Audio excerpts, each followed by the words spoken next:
मोहनपुर नाम के एक शहर में मोहन सिंह का राज हुआ करता था।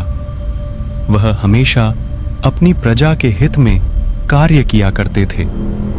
वहां की प्रजा बहुत ही खुश रहती थी। एक दिन कौवा आकाश में भूतिया पेड़ के बीज लेकर उड़ रहा था। जैसे ही कौवा मोहनपुर पहुंचा तो उसके मुंह से बीज मोहनपुर के बीचों बीच गिर गया। बीज भूतिया था, इसलिए अगले ही दिन वह पौधा बन गया। वहां की स्थानीय निवासियों ने जब पौधे को देखा तो हैरान रह गई, क्योंकि पौधे का रंग काला था। बाद में लोगों ने आपस में चर्चा की और यह समझा कि खेत में उगने वाला कोई घास बात या वनस्पति होगी। दूसरे दिन वह पौधा काफी बड़ा हो गया। लोगों को और ज्यादा दुविधा हुई कि एक ही दिन में यह पौधा इतना बड़ा कैसे हो गया। धीरे धीरे वह पौधा तीसरे दिन पेड़ बन गया। समय बिता और लोग भी तेजी से बढ़ने वाले पौधे के बारे में सोच सोचकर परेशान हो रहे थे। वह इस मामले को राजा के पास लेकर गए।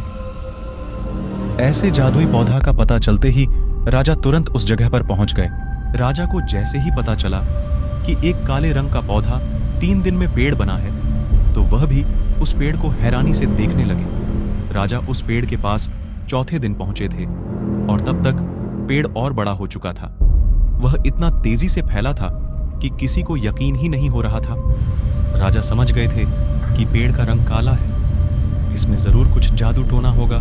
इसी सोच के साथ राजा ने घोषणा कर दी, जो भी इस पेड़ को खत्म करेगा उसे इनाम के तौर पर 1000 सोने की सिक्के देंगे। इतनी बड़ी घोषणा के बाद हर कोई पेड़ को खत्म करने के लिए अपना दिमाग लगाने लगा।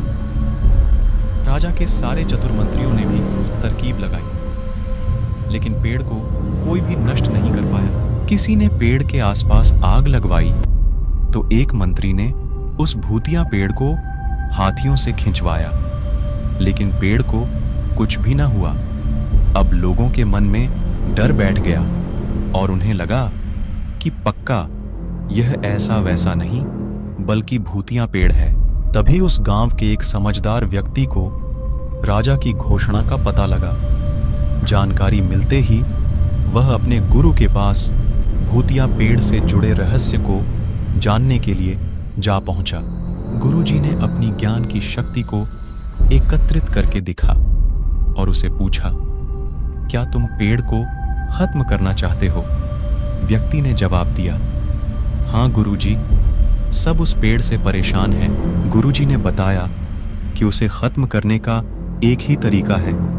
इसके लिए तुम्हें उस पेड़ के आसपास नमक डालना होगा। इस तरकीब को जानते ही वो व्यक्ति तेजी से राजा के पास गया और कहा कि इस पेड़ के आसपास आपको नमक डालना होगा। ऐसा करने से यह पेड़ खत्म होगा। राजा ने अपने सैनिकों को ठीक ऐसा ही करने को कहा। सैनिकों ने मिलकर पेड़ के चारों ओर खूब सारा नमक डाल दिया। नमक डालने के एक दिन बाद ही पेड़ का आकार कुछ कम हुआ। होते होते 5वें दिन तक पेड़ एकदम छोटा हो गया। उसके बाद गलकर वह नष्ट हो गया। उसे व्यक्ति की तरकीब काम कर गई और राजा ने खुश होकर उसे इनाम के 1000 सोने के सिक्के